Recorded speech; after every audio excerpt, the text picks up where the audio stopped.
오늘 내용을 들어갈 텐데요. 여러분 열심히 찬양해 주셨어요. 그리고 오늘 사실 우리가 고백한 찬양 가사 속에 우리가 나눌 모든 영적인 귀중한 원리들이 다 담겨져 있습니다. 그래서 여러분들이 너무나 열심히 찬양해 주셨기 때문에 사실 내용을 다 나눴어요. 그런데 왜 그러한지에 대해서 조금씩 풀어서 설명할 테니까 편한 마음으로 들으십시오. 네. 피곤하신 분들은 졸지 않을 만큼만 더 편안하게. 네. 오늘 내용은요 사실 익히 잘 아시는 내용이고요. 막 뭐 적거나 공부하실 거 없습니다. 찬양이 우리의 무기가 되는 것은 맞아요. 아멘. 아멘. 그런데 왜 그런지를 알게 되면 정말로 우리가 이 찬양이라는 무기를 쓸 수가 있는 겁니다. 예컨대 이런 거예요. 여러분 권총이 무기가 되는 거 잘 아시죠? 근데 권총이 어떻게 해서 무기가 되고 왜 힘이 있는지에 대해서 모르는 사람에게 권총을 아무리 주어줘도 그 권총을 제대로 사용하지 못합니다. 무기가 그 안에 자기가 갖고 있음에도 불구하고 어떤 무서운 맹수나 자기를 해치려는 어떤 괴한이 나타났을 때 그 무기를 사용할 수 없겠죠.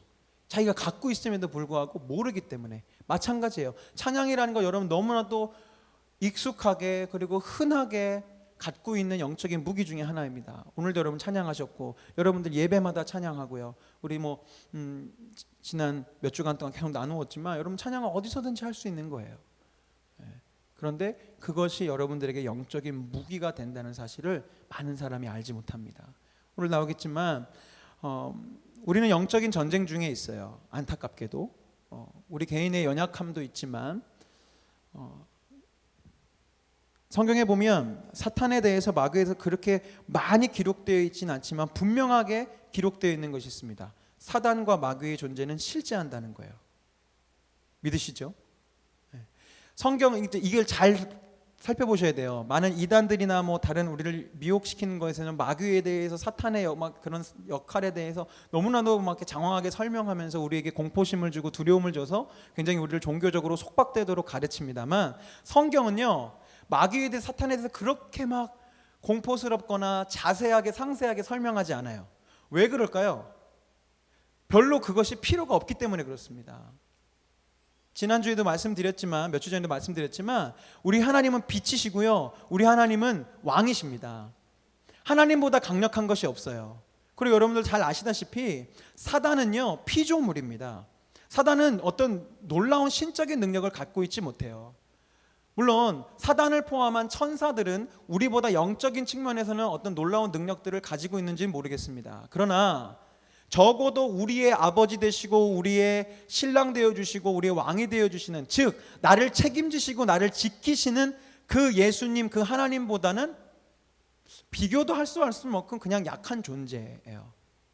근데 우리가 그 사단의 존재에 대해서, 마귀의 존재에 대해서 너무나도 이렇게 아예 모르거나 아니면 반대로 너무나 크게 생각해서 공포심을 갖는 경우들이 있는데 여러분 잘 아셨으면 좋겠어요. 우리가 마귀에 대해서 그렇게 크게 공포를 가질 필요는 없습니다. 그러나 반대로 성경은 그렇지만 동시에 사단의 존재에 대해서, 마귀의 존재에 대해서 이야기하고 있어요. 그 존재가 있다라고 분명히 이야기하고 있고요. 예수님도 몇 차례 이야기하셨고 사도 바울도 그의 서신서를 통해서 사단이 어떻게 교회의 이 복음 사역 가운데 방해를 하고 역사를 하는지에 대해서 기록하고 있습니다.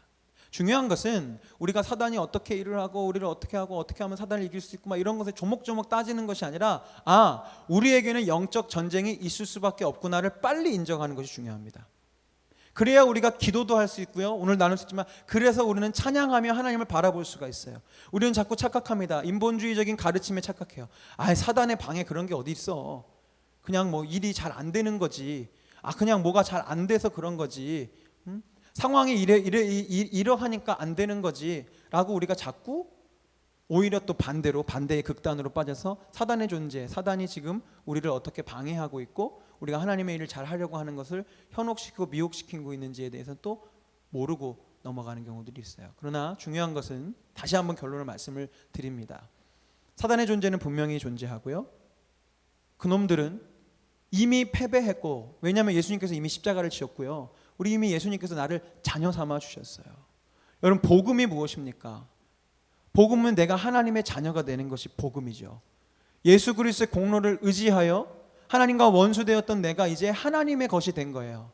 그러면 나와 하나님의 사이를 누가 끊을 수 있어요? 아무도 끊을 수 없어요. 성경에 기록되어 있잖아요. 죽음도 어떤 천사도 어떤 어둠의 권세도 그 어떤 피조물이라도 하나님과 우리의 사랑을 끊을 수가 없는 거예요. 믿으시죠? 그 피조물 중에 누가 있어요? 사단도 있어요. 사단이 우리를 아무리 방해하고 우리를 아무리 죄짓게 만들고 아무리 우리를 미혹시켜도 우리와 하나님과의 관계는 끊어지지 않아요. 우리가 있어 믿어야 됩니다. 이것에 대해 오늘 뭐 자세히 설명할 수는 없습니다만 복음이란 건 바로 그것이에요. 나의 상황과 나의 상태와 내가 얼마나 깨끗하냐, 내가 아니면 얼마나 더럽냐와 상관없이 하나님이 내 인생을 붙잡고 계시고 내 인생을 인도하시고 혼이 내실 일이 있으면 혼도 내시고 아니면 복 주실 일이 있으면 복이 주시면서 하나님께서 우리 인생을 주관하신다는 것이 우리의 믿음인데, 중요한 것은 사단이 그걸 알매도 불구하고 우리를 유혹하고 우리를 방해합니다. 왜 그럴까요? 사단은 알고 있어요. 자기네들은 실패할 것도 이미 알고 있고요, 이미 영원한 지옥에 떨어질 것도 알고 있습니다. 우리 예수님께서 다시 영광스럽게 다시 오실 그날 그들은 망할 것을 잘 알고 있어요. 그렇기 때문에 제 입장에서는 사단은 지금 발악을 하고 있는 거예요. 기왕 망할 거, 기왕 죽을 거, 하나님의 마음을 조금이라도 더 아프게 하고 망해야지. 잠깐 보십시오. 아까 제가 복음에 대해서 잠깐 설명을 드렸는데, 여러분 예수님 영접하셨죠? 아멘. 믿음으로 그 십자가의 그 사랑을 여러분의 것으로 만드셨죠? 그 순간 여러분들은 하나님의 자녀가 되었습니다. 더 이상 하나님은 여러분을 죄인으로 바라보지 않으시고요, 그 십자가의 공로를 힘입어 여러분들 의롭다 하세요. 그런데 사단은요 계속해서 우리로 하여금 죄를 짓게 만듭니다. 우리가 새 사람이 되었음에도 불구하고 우리 마음 가운데 속삭이고요, 우리가 찬양했지만, 그리고 세상에 많은 공중권세 잡은 자로서 문화적인 것들, 어떤 것들을 계속 만들면서 우리로 하여금 하나님을 사랑하지 못하고 하나님을 바라보지 못하게 계속해서 만들어요. 자, 그렇다면 질문을 좀 드리고 싶은데 잘 생각해 보십시오. 여러분들이 예수님을 믿고 계시잖아요. 그렇죠? 근데 여러분들 죄를 짓고 사시나요? 안 짓고 사시나요? 짓고 살죠. 여기서 죄라 함은 아주 캐주얼한 개념이라는 걸 아셔야 됩니다. 뭔가 내가 훔쳤다거나 어떤 행위적인 범죄만을 의미하는 것이 아니라는 걸 우리는 같은 성경적인 지식이 있기 때문에 잘 알고 있을 거예요. 하나님의 뜻이 아닌 것을 하는 것이 다 죄입니다. 또 하나님의 뜻은 무엇이냐? 많은 것들을 열거하고 설명드릴 수 있겠지만 하나님의 뜻은 하나님을 사랑하고 이웃을 내 몸과 같이 사랑하는 게 하나님의 뜻이에요. 사실은 보면 하나님은 우리에게 예수님의 입술을 통해서 명령하신 것은 딱 하나밖에 없습니다. 서로 사랑해라. 그 서로 사랑하는 마음, 서로 사랑하는 삶의 모습이 아닌 건 다 죄예요.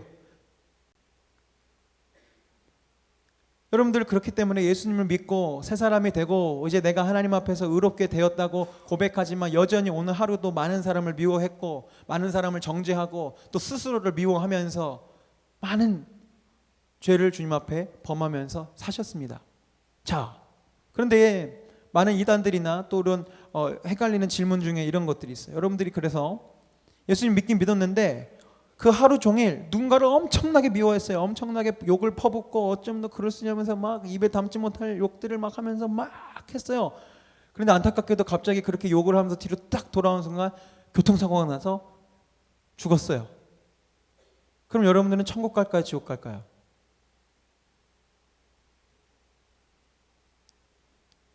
그 답이 있으세요? 이 비슷한 질문을 며칠 전에 저희 목회자들이 간 모임에서도 한 강사 목사님께 물으셨는데, 복음을 전할 때 복음에 대한 교육을 받을 때 이런 질문들을 많이 받게 되죠. 예수님 믿었고 구원받았고 새 사람 되었는데 여전히 죄를 짓고 있는데 죄를 막 짓고 있는 중에 죽었어. 그러면 난 어떻게 되는 거지? 여러분 헷갈리실 필요 없습니다. 그래도 천국은 갑니다. 아멘. 그렇게 따지면요, 여러분들이 죄를 예수님 영접하고 나서 죄를 하나도 안 짓고 혹은 죄를 짓고 빨리 회개하고 예수님 언제 오실지 모르니까 또 언제 죽을지 모르니까 그런 상황으로 내 구원을 지킨다고 하면 이게 뭐가 복음입니까? 그죠? 여전히 율법을 지키는 것과 다름이 없어요. 잊으시면 안 돼요. 여러분들은 하나님의 전적인 은혜로 구원받았고요, 앞으로도 그 은혜로 구원받는 겁니다. 내가 막 죄를 안 짓고 나 오늘 한 명도 안 미워했어요 하나님, 나 이제 구원받을 수 있죠? 그럴 수도 없을 뿐더러 그렇다고 쳐도 그것은 무슨 구원입니까? 내 노력으로 구원하는 거예요. 불교의 구원과 뭐가 달라요? 내가 아무도 미워하지 않고 내가 자비하면서 나를 비워내고 공의 상태를 유지해서 그런 해탈의 경지에 이르러서 구원받는 것과 뭐가 다르냐고요. 우리는요, 내가 지금 어떤 상황이냐 어떤 상태에 따라서 구원을 받고 안 받고가 달려있는 것이 아닙니다.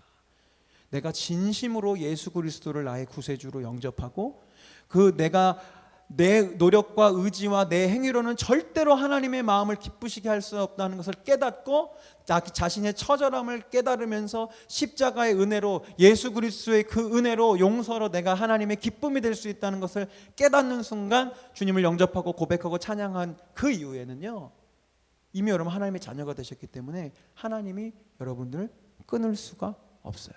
심지어 그 죄악까지도, 우리가 가지고 있는 죄라는 것도 하나님과 우리의 사이를 끊을 수가 없다고요. 바울도 이야기하지만 그렇지만 여러분, 그 은혜가 있고 내가 아무리 많이 죄를 져도 여러분들이 구원받을 수 있다는 이유 때문에 여러분 죄를 더 많이 지어야 되겠어요? 안 지어야 되겠어요? 안 지어야 되는 거예요. 여러분들이 그저 인생의 목적이 죽어서 천국 가서 이 땅에서 못 누리던, 제가 예전에 철들기 전에 바랬던 천국처럼 일단 자동차는 한 5대 정도는 있어야 돼.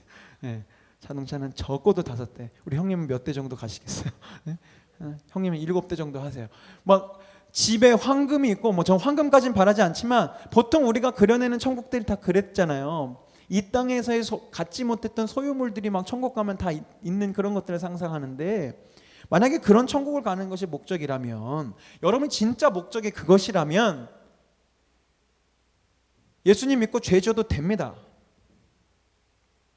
여기까지만 또 편집하면 이제 잘못되는 거죠. 근데 우리 인생의 목적이 그게 아니라는 거예요. 만약에 여전히 제가 이렇게 설명해도 불구하고 결국 우리는 그러면 천국 가는 게 목적이 아닌가 싶으면 여러분 성경을 정말 다시 읽으시고요, 기회가 되는 대로 정말로 복음에 대한 클래스를 많이 들으시면서 제대로 복음에 대해서 아셔야 됩니다. 우리는요, 잃어버렸던 하나님 아버지를 만나면서 그 아버지를 진정으로 사랑하는 그 자리까지 나가는 것이 우리의 목적입니다. 아멘? 저희가 나비에서도 얘기한지 모르겠지만 여러분들 생각해보세요. 상상해보세요. 내가 생각하고 있는 구원과 내가 생각하고 있는 인생의 목적이 얼마나 허망한 것인지 이거 얘기 딱 하나 드리면 알 수 있어요. 자, 여러분 천국에 딱 갔습니다. 거기에 예수님밖에 없습니다. 행복하세요? 이 질문 앞에서 행복하지 않으면 아직 나는 구원은 받았지만 예수님도 잘 모르는 것이고요, 복음도 잘 모르는 것이고요, 하나님이 주신 축복도 잘 모르는 거예요. 그렇잖아요. 천국에 가서 예수님만 있으면 그만이지. 천국에 갔는데 예수님밖에 없어. 차 없어. 기타 없고 제가 그동안 먹고 싶고 갖고 싶었던 거 다 하나도 없어. 예수님만 있어. 세상에 아이고 재미없어라 생각하고 있으면 지금 나는 무언가 예수님에 대해서 잘못 생각하고 있어요. 우리 진정한 궁극적인 목적은, 지금 이 중에서 그 맛을 아시는 분도 계시겠지만 아직 우리가 그 맛을 모르는 거예요. 예수님 한 분만으로 만족되는 그 맛, 예수님 때문에 내 마음이 기쁘고 예수님 때문에 내 삶의 문제 덩어리들이 넘치고 있는데 내가 그것들을 넘어갈 수 있는 그 놀라운 능력들이 자기 안에서 예수님 때문에 솟구쳐 나오는 그 맛을 모르기 때문에 예수님 믿는다고 하지만 우리는 계속해서 이상한 목적으로 살아가는 것입니다. 근데 이 얘기를 하려고 제가 지금 여기까지 이제 설명을 드렸는데, 다시 내용을 돌아오면 여러분들이 아무리 죄를 많이 지어도 여러분들이 구원받는 것과는 상관이 없어요. 그것이 복음입니다. 왜냐하면 하나님께서 여러분들을 그것으로 인해서 버리시지 않기 때문에 그래요. 우리 부모님들은 아마 잘 아실 거예요. 내 자식이 나한테 아무리 속상하고 아무리 힘든 일을 해도 혼을 내지만 버리지는 않습니다. 적어도 자녀를 사랑하는 부모라면. 혼도 내고 심지어 너무 화가 나서 며칠 동안 보지 않을 수는 있어요. 우리도 인간이니까. 그러나 사랑한다면 적어도 마음으로는 저거로 행동으로는 절대로 그 자녀를 포기하지 않습니다. 그것이 아버지의 사랑이기 때문에. 그런데요, 제가 이 설명을 드리려고 하는 거예요. 왜 우리는 죄를 지으면 안 되냐면 하나님의 마음이 그것 때문에 아프시기 때문에 그래요. 그러니까 이렇게 설명을 해도 내가 안 와닿으면 아직 나는 하나님을 사랑하지 않는 거예요. 내가 지금 누군가를 미워하죠. 내가 욕심을 부리죠. 내 욕망대로 살아가죠. 그것이 나의 구원과는 상관이 없는데 내가 사랑해야 될 하나님이 슬퍼하시고 마음 아파하시고 안타까워하시고 너를 향한 인생의 계획은 정말 놀라운 계획들이 지금 막 펼쳐져야 되는데 그 죄악들로 인해서 그 미움들로 인해서 그 욕망들로 인해서 하나도 자라나지 못하고 하나님은 정말 놀라운 비행기를 만들 계획을 하고 있는지 지금 종이 딱지 접고 있는 인생이 되고 있는 모습을 보면서 안타까우신 거예요. 그래서 우리는 죄를 지으면 안 되는 겁니다.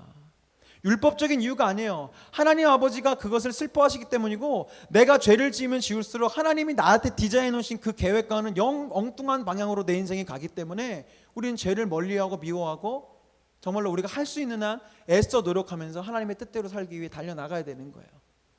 그런데 마귀는 이 사실을 너무나도 잘 알기 때문에 여러분들을 종이 딱지나 접는 인생 되도록 계속 공격하고 유혹하고 넘어뜨리고 여러분 욕망대로 살게 하고 하나님 말씀 보는 것보다 여러분들 육체적인 눈으로 보기에 더 재밌는 것들을 자꾸 제시해 주면서 이게 진짜 행복한 거야.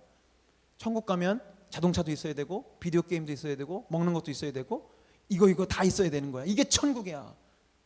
가만히 있어봐. 너 이 땅에서 천국을 누릴 수 있어. 돈이 있으면 될 수 있어. 권력이 있으면 될 수 있어. 네가 저 사람을 무시하고 깔아 눌러서 더 높은 자리에 올라가면 천국에서 맛볼 거 비슷한 거 지금 여기서 맛볼 수 있어. 지금 빨리 해 라고 사단은 여러분을 속이고 있어요. 그런 영적인 전쟁과 싸움 가운데 여러분이 놓이신 겁니다. 지금 제가 얘기한 거 틀린 거 혹시 있나요? 내 인생은 그렇지 않은데요. 내 인생은 그냥 하나님 만난 이후로부터 쭉 지금까지 그런 거 없이 그냥 저는 하나님만 계속 좋았는데요. 아마 한 사람도 없을걸요. 이렇게 설명하는 저조차도 저 문 밖을 나가면 제 안에 얼마나 많은 죄악들이 올라오고 얼마나 많은 욕망들과 내 마음대로 하고 싶고 내가 원래 내 옛사람이 좋아했던 그 습관대로 하고 싶은 것들이 얼마나 많은지 모르겠어요. 그리고 애써 마음 먹고 나가도요 정말로 사단이 심어놓은 것처럼 중간중간에 유혹거리들을 막 이렇게 놔둬요. 마치 다이어트한 사람 앞에 막 음식을 들이대는 것처럼 난 정말 하나님의 뜻대로 살 거야 하는데 막 내가 좋아하는 것들을 막 보여주고 그런 영적인 싸움 가운데 여러분들은 날마다 지금도 살아가고 계십니다. 그렇기 때문에 우리는 승리해야 돼요. 삶의 순간순간마다 내 욕심과 사단의 속삭임이 아니라 하나님이 원하시는 뜻대로 우리가 달려나가야 됩니다. 근데 그럴 때는 여러분들이 무기가 있어야 돼요. 아까도 말씀드렸지만 내 의로 내 노력으로 되어지는 게 많지가 않아요. 이 복음의 원리로 보면요 구원받는 것도 마찬가지지만 내가 승리하는 것도 마찬가지더라고요. 내 의지로 나 미워하지 않을 거야 해서 사랑하는 게 아니에요. 우리 성령님께서 나에게 사랑할 수 있는 마음을 주시고 내 시각을 바꿔주시고 저 사람이 왜 이렇게 나를 미워했는지를 알게 하시고 헤아리게 하시면 내가 사랑할 수 있게 되는 거죠. 누가? 내 안에 계신 성령님이 하나님의 뜻대로 살 수 있도록 내 눈을, 내 마음을, 내 생각을 변화시켜 주시는 거예요.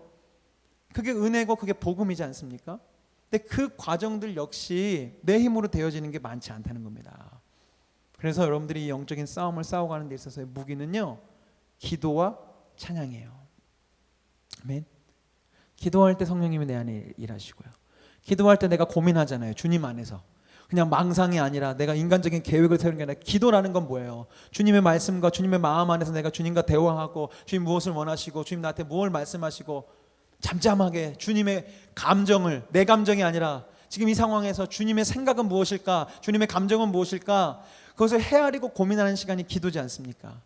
그래서 기도가 너무나 중요한 거예요. 그런데 오늘은 그 기도라는 무기도 너무나도 중요한 영적인 무기가 되지만 또 한 가지 무기가 있는데 그것이 바로 찬양이라는 거예요. 찬양.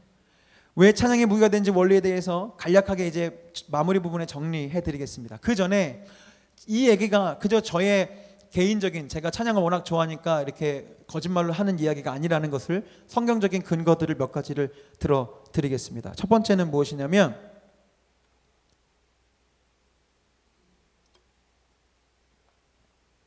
출애굽 과정 가운데에 이스라엘 백성들은 끊임없이 찬양합니다.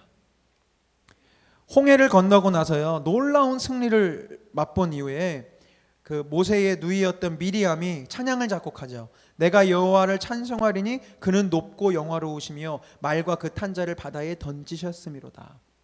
이런 비슷한 고백들이 성경의 시편을 포함한 군데군데 등장을 합니다. 그걸 보아서 이스라엘 백성들은요 이 출애굽 사건을 근거로 해서 자신들 앞에 실제적인 전쟁, 그때는 전쟁이 많을 때니까 실제적인 전쟁이 있을 때마다 하나님을 찬송했어요.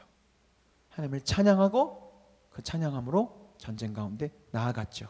근데 여기까지는 그래요, 뭐 어느 나라나 뭐 군가도 있고 뭐 전쟁할 때 노래할 수 있겠죠 라고 생각할 수 있겠지만 그 다음 장면이 중요합니다. 이스라엘 백성들은 출애굽 과정 가운데서 계속해서 찬양하고 예배했습니다. 그리고 뭐 우리 성막을 통해서 보셨겠지만 그들은 광야 40년 동안 매일매일 끊임없이 예배했어요. 어디에 있든지 천막을 치고, 이제 성막이라고 하죠. 근데 성막은 거룩한 천막이란 뜻이에요. 그러니까 천막을 치고요 늘 거기서 예배하고 찬양하고 하나님을 높였습니다. 근데 여러분 여리고성을 무너뜨리는 장면을 한번 잘 보세요. 뭐 주일학교 때부터 배우셨던 장면이니까 뭐 머릿속에 대본에 그려지실 거예요. 자, 여리고성을 누가 무너뜨렸죠? 주관식이라 그런가요? 1번 여호수아, 2번 모세, 3번 300명의 용사들, 4번 하나님. 네. 답을 못 내리시겠어요? 설마 모세는 없으시겠죠? 모세는 이미 죽은 상태인데. 네. 네. 우리 찬양팀 중에 지금 2번 한 사람들 좀 뜨끔하실 거예요. 네. 모세는 이미 죽었고요. 하나님 무너뜨리셨잖아요. 어느 누구도 돌멩이 하나 뺀 사람이 없어요. 벽에서. 그들은 뭘 합니까? 6일 동안은 돌죠. 그냥 볼게요.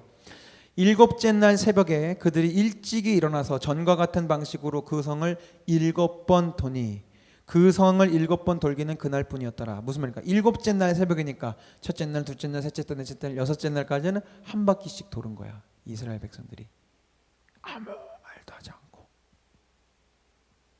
돌았습니다. 근데 이제 마지막 7째 날은 7바퀴를 도는 거예요. 7번인데 이제 한 번, 두 번, 세 번, 네 번, 다섯, 여섯 번, 7번째에 제사장들이 나팔을 불 때에 여호수아가 백성에게 이르되 외치라 여호와께서 너희에게 이 성을 주셨느니라. 이에 백성은 외치고 제사장들은 나팔을 불매 백성이 나팔 소리를 들을 때에 크게 소리질러 외치니 성벽이 무너져 내린지라. 백성아 각기 앞으로 나아가 그 성에 들어가서 그 성을 점령하고. 아멘. 아멘. 성경에 기록된 사건입니다. 그리고 상징적인 사건이죠. 왜냐하면 모든 이스라엘 성읍들을 이렇게 무너뜨렸다면 이것이 일반적인 방법이 될 수는 있겠어요. 그렇죠? 그럼 지금도 우리는 어딜 가든지 7번 돌면서 크게 소리를 외쳐갖고 내가 원하는 것들을 획득하는 아주 우리가 소망하는 그런 종교가 될 수 있었겠지만 이건 상징적인 거였어요. 이스라엘이 처음으로 들어가서 점령하는 여리고라는 엄청난 성. 이 광야에서 40년 동안 돌면서 제대로 변변치 않은 군사훈련 하나 받지 않았던 사람들이 점령하기에는 너무나도 어려웠던 그 성읍을 하나님께서 무슨 방법을 통해 무너뜨리시냐면 찬양을 통해서 무너뜨리신 겁니다. 우리 지난주에 배웠잖아요. 찬양 중에 하나가 하나님을 향해 함성을 외치는 것이라고. 하나님을 인정하고 주님만이 우리의 하나님이십니다 라고 외치는 그 믿음의 선포가 찬양인데요. 이 여리고성을 무너뜨린 게 돌았을 때 무너진 게 아니에요. 엄밀히 말하면 그들은 외쳤고요 나팔을 불면서 하나님을 찬양했습니다. 그때 여리고 성벽은 무너졌어요. 여기서 우리는 하나님의 그 상징적인 메시지를 받을 수 있습니다.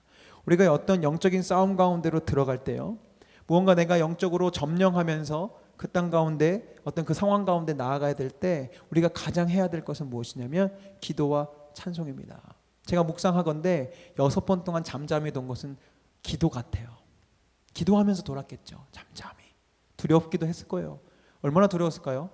여러분 생각해 보세요. 여러분 우리 뭐 권사님이나 우리 남자들만 도는 것만이라도 무서울 텐데 지금 다 같이 도는 거예요. 내 부인도 있고 내 자식도 있고. 어디 옆을 돌고 있어요? 성벽을. 멀찌감치도 아니에요. 성벽을 돌고 있어요. 그럼 성 위에서 화살을 쏠 수도 있고, 뭐 옛날 싸움할 때 막 무거운 돌을 던질 수도 있고, 여러분들 잘 아는 전쟁 영화 같은 거 보시면 막 뜨거운 물을 불 수도 있잖아요. 얼마나 두려웠을까 싶어요. 그런데요, 믿음으로 기도하면서 순종하면서 돌았어요. 그리고 마지막에 하나님을 찬양했어요. 그때 여리고성이 무너집니다. 이것이 여러분들이 영적인 전쟁 가운데서 기억해야 될 첫 번째 포인트예요. 기도하며 찬양할 때 원수들의 그 견고한 성을 무너질 수 있구나.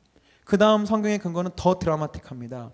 역대하 20장을 보면요, 여호사밧 왕이 등장하고요. 여호사밧 왕이 참 하나님의 뜻에 맞게 참 많은 악한 왕들이 있은 시대였지만 그래도 굉장히 다윗을 닮아서 열심히 하나님을 섬기며 살았던 사람이었어요. 그런데 참 성경은 꼭 그래요. 열심히 믿음을 갖고 있는 사람에게 좀 평탄한 삶을 주셨으면 좋겠는데, 역대하 20장 1절 4절 보면 모압과 암몬과 시리아 연합 군대가 이 남유다를 공격해 옵니다.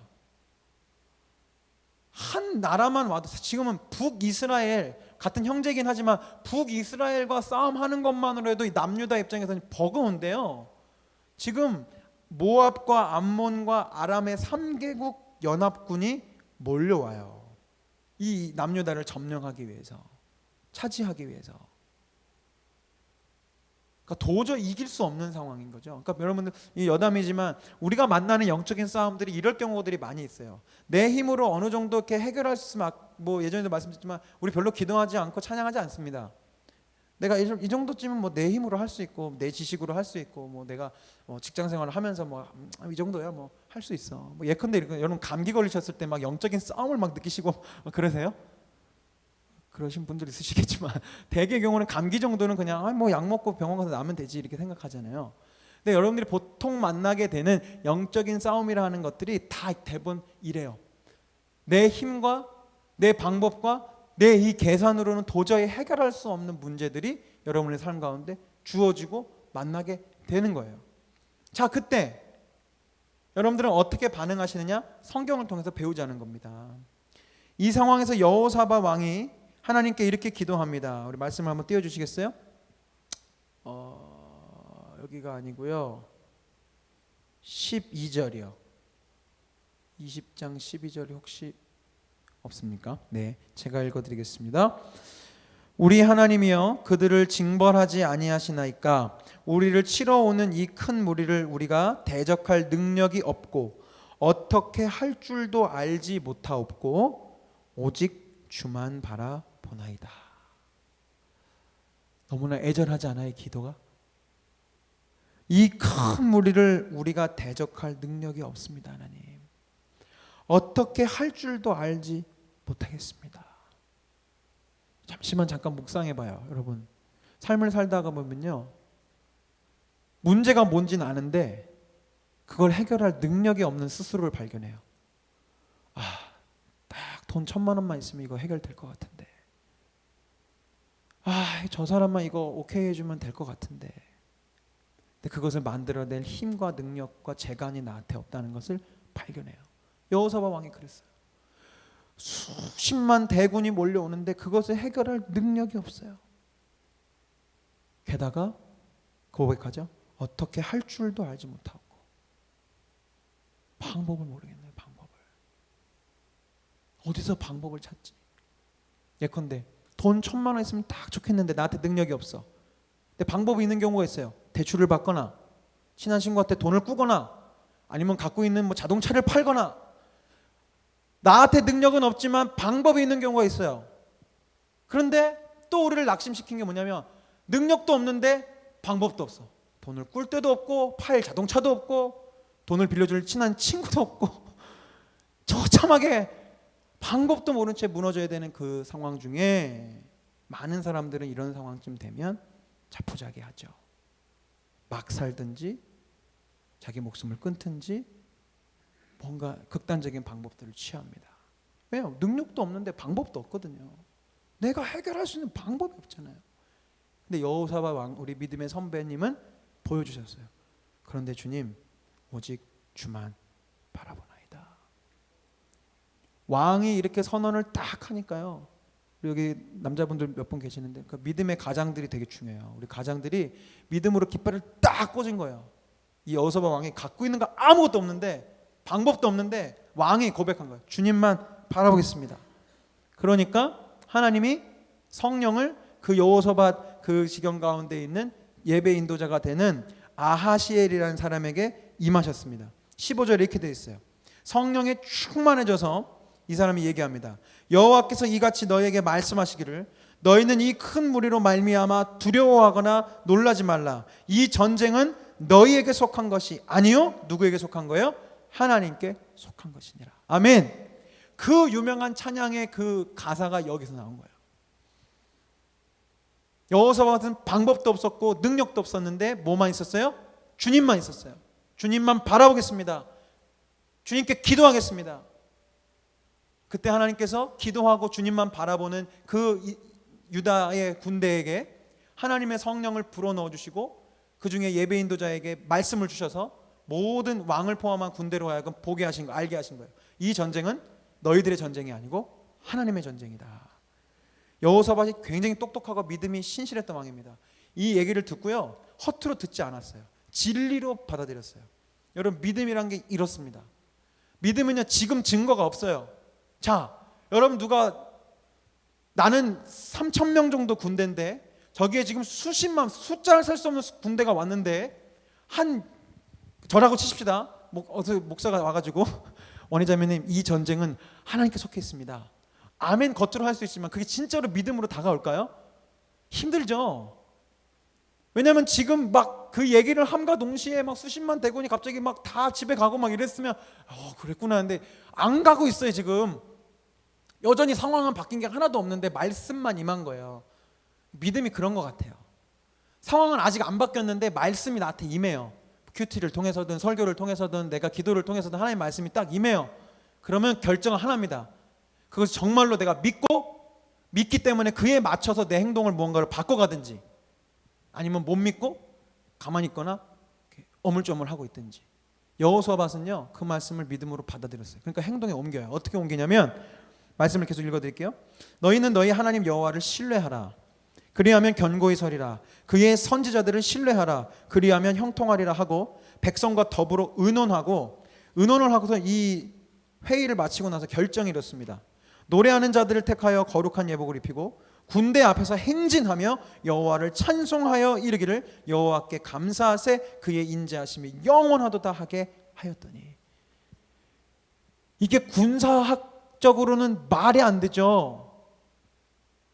세상에 제일 최전선에는 누굴 세워야 돼요? 진짜 총알바지로 쓸 노예들이나 아니면 그냥, 죄송한 표현이면 이런 사람은 세상에 한 명도 없지만 쉽게 죽어도 된다고 생각하는 사람을 맨 앞에 보통은 둬요. 여러분 뭐 전쟁 영화 보시면 아실 거예요. 왜냐하면 옛날에 전쟁은 그냥 가서 부딪히고 싸워서 하는 그런 전쟁이잖아요. 전략과 전술이 그렇게 많지 않았고 뭐 공중전 이런 것도 하나도 없으니까 그냥 부딪혀가면서 싸우는 건데, 그렇기 때문에 보통 맨 앞에는 일찍 이렇게 좀 전력을 가다듬을 수, 방비할 시간을 줄 수 있는 사람들을 세워두든지, 아니면 아예 그런 병력이 없는 거는 제일 잘 싸우는 사람들을 맨 앞에 둬서 어떻게든 그래도 승산을 좀 내보려고 하는 방법들을 취해야 되는 게 정상적입니다. 아까도 말씀드렸지만 3,000명 대 수십만 명 있을 때 하나님의 말씀이 임해서 믿음으로 반응하지 않으면 보통 회의를 하고 나면 이런 결정이 나와야 돼요. 그래, 그러면 일단 우리 노예들을 다 긁어 모아서 앞에 제일 전선에 세우고 뒤에서는 화살을 쏘든지 해봅시다, 뭐 얘기를 하든지, 아니면 우리 이스라엘에서 제일 잘 싸우는 사람 100명만 좀 골라보십시오. 한 명이 적어도 15명 이상씩 해결할 수 있는 애들로 좀 모아보세요 라고 해서 해야 되는 게, 믿지 않고 우리 인간적인 생각으로 전쟁에 임할 때 그런 반응이 나와야 되는데요, 이 여호사밧 왕은요 백성들과 의논하고서 결정을 내린 거예요. 누구를 맨 앞에 세웠어요? 지금 찬양하는 사람들, 하나님을 노래하는 사람들을 맨 앞에 세웠어요. 뭐가 있는 거예요? 지금 믿음이 있는 거예요. 뭐가 있는 거냐면, 우리는 칼 안 빼든다. 하나님 나한테 말씀하셨거든. 이 전쟁은 우리가 싸울 것이 아니고 하나님이 싸우신다 그랬으니까 우리가 할 일은 한 가지밖에 없어. 찬양하는 거야. 하나님이 인정하고 하나님이 마음껏 일하실 수 있도록 주님을 높이고 주님이 일하실 수 있는 자리를 만들어야 돼. 그게 뭐예요? 찬양이에요. 몇 주 전에 우리가 말씀했지만 찬양에 왜 힘이 있어요? 우리가 찬양할 때 이곳에 하나님의 임재가 있기 때문에 그렇습니다. 찬양의 보좌 가운데 주님은 앉으시기 때문에 그렇습니다. 찬양은요, 하나님이 마음껏 활동하실 수 있는 영역을 만드는 것이 찬양이에요. 그러니까 여러분들의 삶에서 여러분이 어두움이 임하고요, 악한 것들이 자꾸 여러분을 방해하려고 그러면 찬양하셔야 돼요. 그 영역을요, 하나님의 땅으로 만드셔야 된다는 거예요. 근데 놀랍게도요, 찬양하면서 전진해요. 찬양대도 사실 좀 많이 두려웠을 것 같아요. 아마 그때 태어났으면 저도 찬양대 중에 있었겠죠? 아마도. 네, 싸움 못했으니까, 노래라도 했으니까 뭐 앞에서 찬양 얼마나 무서웠을까요? 저 앞에서 막 무시무시한 막 족속들이 새 부류나 막 있었을 텐데 찬양하면서 모르잖아요. 찬양하는데 화살이 날라올지도 모르고 찬양하는데 칼이 들어올지도 모르고 이 찬양하는 사람이 뭔 무기가 있었겠어요? 그냥 악보는 없었겠지만 찬양하는 도구 들고 악기 들고 비파와 수금 들고 막 나갔을 텐데 하나님의 말씀입니다. 역대하 20장 22절 25절. 여러분들 마음껏 여러분들이 그동안 보셨던 옛날 전쟁 영화를 다 동원해서 상상하세요. 여러분, 왜냐하면 여러분들의 영적인 싸움이 나올 때 이 장면을 떠올리시길 바랍니다. 그 노래와 찬송이 시작될 때에 뭐가 시작돼요? 노래와 찬송이 시작될 때에 여호와께서 복병을 두어 유다를 치러 온 암몬 자손과 모압과 세일산 주민들을 치게 하심으로 그들이 패하였으니 곧 암몬과 모압 자손이 일어나 세일산 주민들을 쳐서 진멸하고 세일 주민들을 멸한 후에는 그들이 서로 쳐 죽였더라. 유다 사람들이 들망대에 이르러 그 무리를 본즉 땅에 엎드려진 시체들뿐이요 한 사람도 피한 자가 없는지라. 여호사밧과 그의 백성이 가서 적군의 물건을 탈취할세 본즉 그 가운데서 재물과 의복과 보물이 많이 있으므로 각기 탈취하였는데 그 물건이 너무 많아 능히 가져갈 수 없을 만큼 많으므로 사흘 동안에 거두어 드리고. 아멘. 할렐루야. 이게 하나님이 일하신 방식이에요. 유다 백성들 칼빼 들었습니까? 안 들었습니까? 안 들었어요. 복병을 두어. 이스라엘은 지금 복병을 둘 처지도 않아요. 누가 두셨다고 그랬어요? 여호와께서 복병을 두어. 성경은 자세하게 설명했지 않으면 이거는 천사가 아니면 설명이 안 됩니다. 어디서 복병을 데리고 오실 데가 없어요. 왜냐하면 같은 나라인데 어디서 복병을 하나님이 데려오시겠어요? 천사들을 예비하신 거예요. 이들은 찬양하면서 전진할 뿐이었는데 하나님이 천사를 보내셔서 이 연합군들을 막 공격하시더니 이젠 자기들끼리 당황을 해서 연합군이었는데요, 이 모압과 암몬 자손이 처음에는 이 아람 군대를 막 쳤어요. 그러더니 나중엔 자기들끼리 막 공격하더니 자기들끼리 다 자멸해버린 거예요. 아멘. 아멘. 우리가 찬양할 때요, 우리가 노래할 때요, 우리가 찬양하며 전진할 때요, 이런 영적인 놀라운 승리가 우리 가운데 주어집니다. 아까 말씀드렸죠. 사단은요, 여러분들을 찌를 수 없어요. 아멘. 사단이 여러분들을 굉장히 힘들게 만들고 어렵게 만들고 굶게 만들고 아주 어렵게 막 여러분들이 절망 가운데 빠지게 할 수는 있겠지만 결단코 그 사단이 여러분과 하나님의 사랑을 끊을 수 없고요, 여러분의 영적인 생명을 앗아갈 수 없습니다. 그것을 여러분 기억하셔야 돼요. 이 아람, 모압, 암몬 족속들은요, 우리가 찬양할 때, 그들이 찬양할 때 그렇게 무너졌습니다. 이것이 영적인 싸움이에요. 그리고 또 한 가지 있어요. 이 예배자들이 부른 노래를 한번 살펴보세요. 여호와께 감사하세 그의 인자하심이 영원하시도다. 이들은 찬양할 때요, 하나님 저 악한 군대를 물질러 주시옵소서 막 이러면서 찬양한 게 아니었어요. 그냥 하나님을 인정한 거예요. 감사할 게 지금 없거든요, 아직. 근데 여호와께 감사하세 그 인자하심이 영원하시며 그 권능이 영원하십니다. 주님을 계속 찬양한 거, 주님을 높인 거예요. 여기에 찬양의 영적인 힘이 있습니다. 뭐냐면 이따가도 살펴보겠지만 찬양은요, 우리의 초점을 전쟁이나 원수들이나 문제거리에 맞추는 것이 아니라 유일한 해결책이신 하나님을 바라보게 하기 때문에 힘이 있는 거예요. 아멘. 그러니까 여호사밧 왕이 진짜 똑똑한 거예요.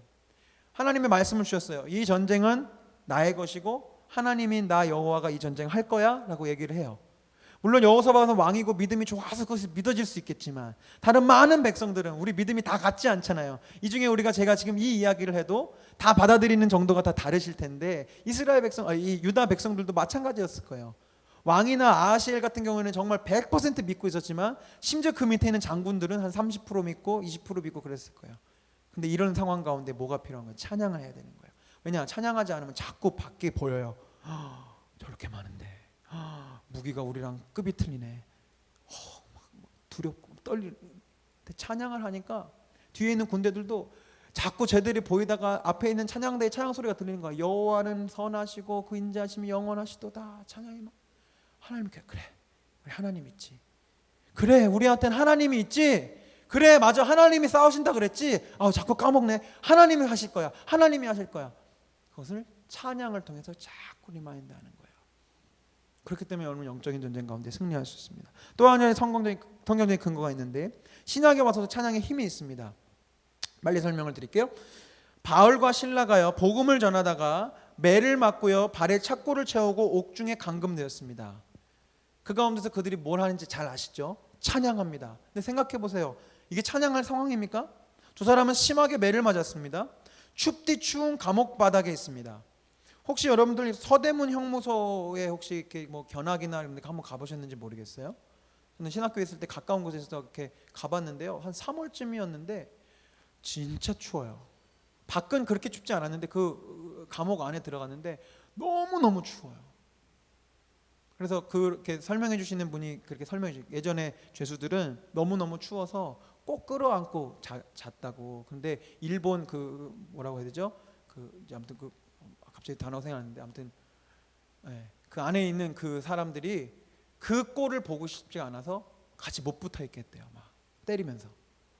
너무너무 추워서 꼭 같은 동포끼리 이렇게 꼭 끌어안고 자고 있는 사람들을 그 모습이 보기 싫어서 막 떨어놨다는 거죠. 그래서 얼어 죽는 사람은 생기고 동상 걸린 사람은 뭐 안 걸린 사람이 없을 정도로 그런 상황이 됐을 텐데 아마 바울과 실라가 갇혀 있는 감옥도 그 계절이 언제인지 모르겠지만 쾌적한 환경은 아니었을 것입니다. 적어도 하나님을 기쁘게 찬양할 수 있을 만한 쾌적한 상황은 아니었을 거예요. 게다가 매도 맞았잖아요. 몸이 노곤하고 피곤하고 피도 흘렸을 것이고 여기저기 쑤시고 따갑고 그냥 푹 좀 자도 되는데 뭘 합니까?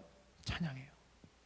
하나님을 높입니다. 같은 상황이에요. 영적인 상황 싸움 가운데 있는 거잖아요. 바울과 실라가 지금 빨리 나가서 복음 전해야 되는데 자기 몸이 불편한 건 상관이 없는데 빨리 지금 나가서 주님의 복음을 전해야 되는데 자꾸 옥에 갇혀 있으니까 이 영적인 싸움 가운데 딱 왔어요. 근데 바울과 실라가 조목조목 나는 갇힐 수 없으면 내가 로마 시민이거든요. 당신들 나 이렇게 때리면 안 될걸요. 막 이런 거 따져 묻지 않잖아요. 바울은 충분히 그렇게 할 수 있어요. 바울은 그래도 로마 시민이기 때문에 그렇게 심하게 매를 맞으면 안 되거든요. 근데 그런 말 하나도 따져 묻지 않고요. 그냥 찬양해요. 하나님을 인정하는 거죠. 하나님 고백하는 거죠. 하나님 일하세요. 하나님 일하세요. 어떻게 일하시든 저희는 주님 뜻대로 하겠습니다. 고백하고 찬양했어요. 그때 하나님이 옥문을 부수시고요. 그리고 그 상황 가운데서 바울과 실라가 도망가지 않고 끝까지 그 자리를 지킬 때 그 간수가 그들의 모습을 보고 예수님을 영접하고 그 가정이 다 예수님 영접하게 된 놀라운 사건들을 여러분들을 보시게 될 텐데 찬양에는 그런 힘이 있다는 겁니다. 그래서 다시 한번 마무리하면 정리를 해드릴게요. 여러분들이 영적인 싸움 가운데 임해요. 죄를 짓게 만들고 사랑하지 못하게 만들고 미워하게 만들고 넘어지게 만들고 하나님의 꿈과 소망이 아니라 내 육체적인 욕망과 갈망과 내 뜻대로 내 계획대로 살아가려고 여러분들을 자꾸 유혹할 때마다 여러분들은 찬양을 해야 되는데요. 왜 그러냐? 첫 번째 찬양은 외침인데요. 이 외침은요 주님의 권능을 이끌어내요. 성경에 보면요 아까도 우리 여리고성을 무너뜨릴 때도 그렇고 이스라엘 여호사밧의 군대들이 나가는 것도 그렇고요. 하나님은요 우리가 주님을 간절한 마음으로 고백하고 외치고 선포할 때 그 찬양의 외침을 들으시고 그 가운데 일하십니다. 제가 한번 읽어드리겠습니다. 어떤 사람들은 침묵을 찬양의 소리보다 더 경건한 것으로 생각합니다. 어떤 사람들은 외치는 것을 야만적인 것으로 간주합니다. 그러나 하나님께서는 우리에게 당신의 권능을 풀어놓으시기 위해 이 찬양의 무기, 특별히 외침의 무기를 사용하기를 원하십니다. 왜냐하면 이 외침은 철저히 하나님 한 분만을 향한 간절하고 애틋한 사랑과 신뢰의 표현이기 때문에 그렇습니다. 아이를 키우신 분들은 잘 아실 거예요. 아이가 배가 고프거나 특히 이제 갓난아이 같은 건 젖을 먹어야 될 가정 가운데에 배가 고프고 젖을 먹어야 되는 아이가 침묵을 지키며 점잖게 있는 아이를 보신 적 있으세요? 엄마 배가 고파요. 엄마 나 힘들어요. 울 기운도 없어요. 아빠야 젖을 주세요. 밥을 주세요. 하는 아이는 없어요. 그냥 울어요. 간절히 울어요. 그러면 엄마는 밥을 주거나 젖을 먹입니다. 왜요? 이 아이에게는 그 엄마밖에 없어요. 그 울음소리에는 그게 담겨 있는 거예요. 엄마 아니면 아무도 이 내 괴로움을 해결해 줄 수 없어요. 엄마. 우는 거예요. 그 간절한 울음을 듣고 엄마는 움직여요. 마찬가지입니다. 우리에게 엄마는, 우리에게 아빠는 하나님밖에 없어요. 여러분 어디 가서 외치고 어디 가서 간절하게 부르짖을 거예요. 내가 진짜 믿고 있는 그 사람도 나를 도와줄 수 없다는 거 여러분 잘 아시지 않습니까? 그래서 외치고 고백하고 부르짖으며 기도하고 찬양하는 것이 그런 힘이 있다는 거예요. 그 간절함, 나한텐 주님밖에 없어요. 나한텐 주님밖에 없어요. 내가 엄마 품에 있는 아이처럼 난 주님밖에 없어요 라고 얘기하는 것이 필요합니다. 그리고요 찬양은요 전도의 무기가 되어지는데요. 이게 무슨 말이냐면 악한 것들이, 악한 영들이 아까 말씀드린 대로 이렇게 한 지역 가운데, 상황 가운데에 이렇게 포진을 하고 있는 경우들이 있습니다. 그런데 우리가 찬양을 하잖아요. 그럼 그곳에 하나님의 이름이 선포되어지고 하나님의 빛이 선포되어지고 막 해요. 여러분들 악한 사단 마귀가 우리의 찬양 소리를 들을 수 있을까요? 없을까요? 있어요. 우리의 찬양 소리를 그들도 들어요. 우리의 모든 것들을 다 보고 들어요. 아까 말씀드렸지만 사단과 마귀는 신은 아니기 때문에 우리 속에 있는 것까지는 다 몰라요. 뭐 예전에 막 그렇게 설명하는 것 사람도 있었는데 저는 그렇게 믿지 않습니다. 우리 속에 있는 건 모를 거예요. 우리 속에 있는 건 오직 주님만이 아십니다. 사단은요 우리가 겉으로 드러나는 것을 보고 작업을 겁니다. 내 표정을 보든지 내 말을 듣든지 그런 것을 통해서 반응을 하는 것 같아요. 왜냐하면 그들은 피조물이기 때문에. 그래서 우리가 찬양하고요 우리가 반응하면 그 소리를 악한 것들이 듣는데요 악한 원수들이 그 찬양 소리를 견딜 수 있을까요? 없을까요? 못 견뎌요. 지난주에 우리 목사님들하고 야구장을 갔어요. 야구장을 갔는데 LG하고 기아의 경기가 있는 잠실 경기장을 갔는데 저희들은 표를 구한 것을 기아 쪽에 가서 앉아 있었습니다. 근데 많은 우리 목사님들이 LG 팬이시더라고요. 근데 LG가 딱 안타를 쳤는데 왜요? 우린 지금 어느 쪽에 앉아 있어요? 기아 쪽에 앉아 있어요. 그리고 그 중에 몇몇 기아 목사님들이 LG가 막 안타치 좋아하니까 뭐 하는 거야? 막 이렇게. 왜냐면 여기는 지금 기아의 세력들이 있기 때문에. 예. 기아의 세력들이 강력한 곳에서 LG를 찬양하는 소리를 바랄 수가 없었던 것이죠. 근데 반대로 따져보면 그래요. 우리가 찬양하고 하나님을 높이고 하는데요 악한 영들이 그 소리를 듣고요 가만히 있을 수가 없어요. 아까 상황은 기아가 더 많아서 찬양을 못하게 했지만 LG를 지금 같은 경우는 마귀는 그 힘은 없거든요. 그럼 누가 도망가겠어요? 찬양하는 우리가 도망갑니까? 아니에요. 우리는 빛이에요. 빛이 어둠에 들어가면 어둠이 가는 거지 어둠이 막 빛을 물려치는 게 아니거든요. 우리가 찬양하고 주님의 주권을 선포하고 막 기쁨으로 전진하고 나아가잖아요. 악한 영들이 도망가요. 여기 제가 참고했던 책에 밥 소르기 목사님이 어떻게 쓰냐면 이미 살펴보았듯이 악한 세력들이 가장 싫어하는 것이 하나님을 향한 우리의 찬양이다.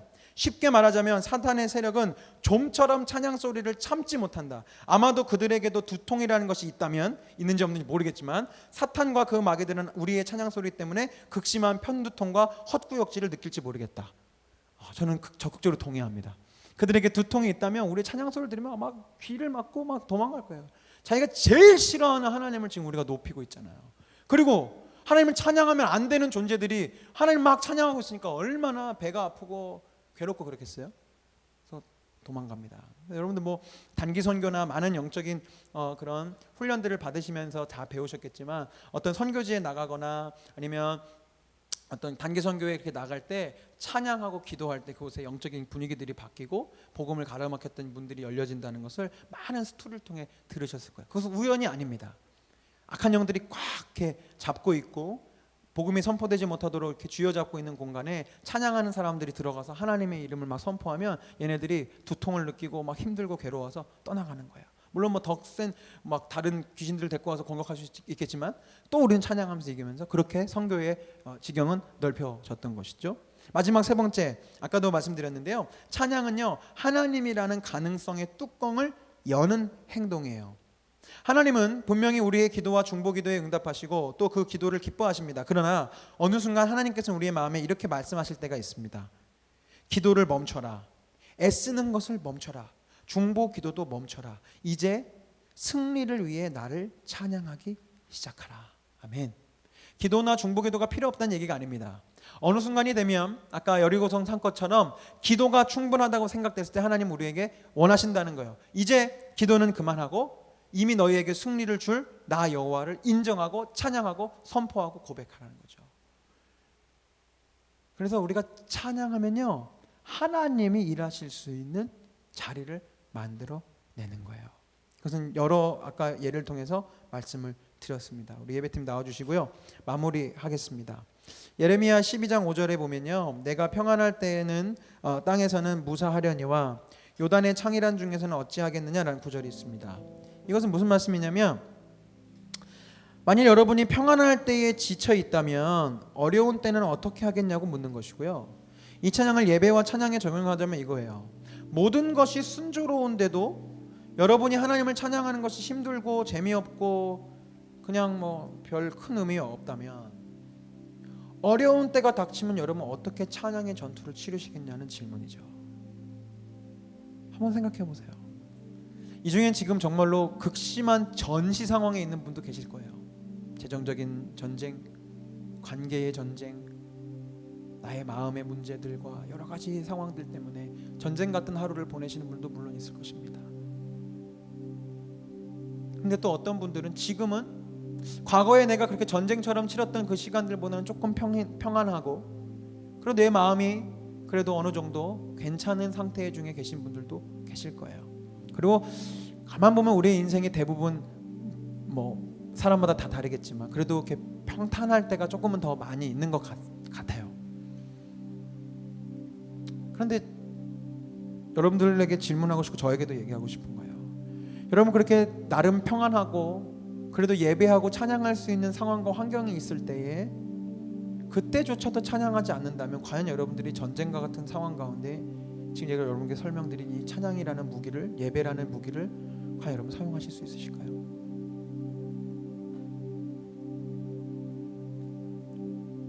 오늘 저는 여러분들에게 마지막으로 도전드리고 싶습니다. 여러분들이 찬양이요 영적인 힘이 있다는 것을 정말로 고백하시고 믿으셨으면 좋겠어요. 아멘. 여호사밧 왕에게 주셨던 그 일, 여호수아의 군대에게 주셨던 그 여리고성에서의 그 일, 바울과 실라가 정말로 감옥 가운데서 경험했던 자신을 억압했던 그 모든 착고가 풀리고 감옥문이 부서지고 그 일들을 통해서 복음의 문이 열려졌던 그 사건들이 여러분의 일이 될 수 있다는 것을 믿으셨으면 좋겠어요. 그러려면 여러분 찬양하셔야 됩니다. 그리고 찬양을 해야 될 때는 바로 지금이고요. 혹시 여러분 지금 평안하시다면 지금 찬양을 계속 하셔야 돼요. 이것은 마치 예방접종과도 같고요, 마치 수능시험을 앞두고 있는 학생들이 모의고사를 치르는 것과 같고요, 실제 전쟁을 앞두고 있는 군사들이 군사훈련을 하는 것과 똑같습니다. 여러분들이 나름 평안하고 나름 하나님을 고백하고 바라볼 수 있을 때 지금 열심히 주님을 예배하고 찬양하면서 하나님을 높이는 것들을 훈련하고 연습해 두셔야 진짜 여러분 상황에서 여러분 누군가 다가와서 여러분들의 뺨을 때리고 여러분의 돈을 뺏어가고 앞이 캄캄한 상황을 딱 주었을 때 그때 처음 드는 생각이 내가 주님을 찬양해야지 라는 마음이 들 수 있는 거예요. 이 훈련이 되어 있지 않으면 우리는 그 상황 가운데 넘어지고 낙심합니다. 물론 아까 말씀드렸어요. 내 안에 계신 성령님께서 나를 포기하지 않으시기 때문에 그 주님이 결국은 나를 이끌어 세우실 테지만 우리가 할 수 있다면 이 예방접종을 잘 맞고 모의고사를 잘 치르고 군사훈련을 잘 받아서 좀 덜 넘어지고 덜 헤매고 그냥 바로 승리의 그 과정 가운데 들어가기를 원한다는 것입니다. 지금 그러할 때 여러분들은 너무나도 복받은 세대에 살고 계세요. 우리 만나교회만 해도 매일매일 예배를 들으실 수 있는 자리가 많습니다. 기도실이 열려 있어요. 수요일 오전에 예배하면 찬양하실 수 있고, 수요일 저녁에 오셔서 나비 워십 하시면 되고, 금요일 금양로 때 찬양하며 기도하시면 돼요. 그뿐만 아닙니다. 여러분 원하신다면 월요일 저녁, 화요일 저녁, 목요일 저녁, 이 수도권 안에 얼마나 많은 예배 모임들이 있는지 몰라요. 하실 수 있다면 여러분들이 가능한 시간대에 다 참여하며 예배할 수 있어요. 그렇기 때문에 여러분들 마음이 평안할 때, 아직 전쟁이 아닐 때 열심히 예배하십시오. 열심히 찬양하세요. 모이기를 힘쓰세요. 그러할 때일수록 더 열심히 기도하시고요, 더 말씀을 많이 읽어두시고요, 찬양을 많이 부르셔서 찬양의 가사가 내 안에 머릿속에 맴돌게 만들어 놓으세요. 그래야 그 상황이 딱 주어졌을 때 주님은 나의 산성, 주님은 나의 요새, 이 찬양이 흘러나오는 겁니다. 내 마음이 기쁘지 않을 때 나 기뻐하리, 나 그때 그렇게 고백했었지, 나 지금 너무 슬프지만 그 찬양이 막 생각이 난다면 우리 일어날 수 있지 않을까요? 내 느끼는 감정과 상관없이 내가 기뻐하기로 했는데 기뻐하자. 우리 시간 결단하며 찬양하십시다.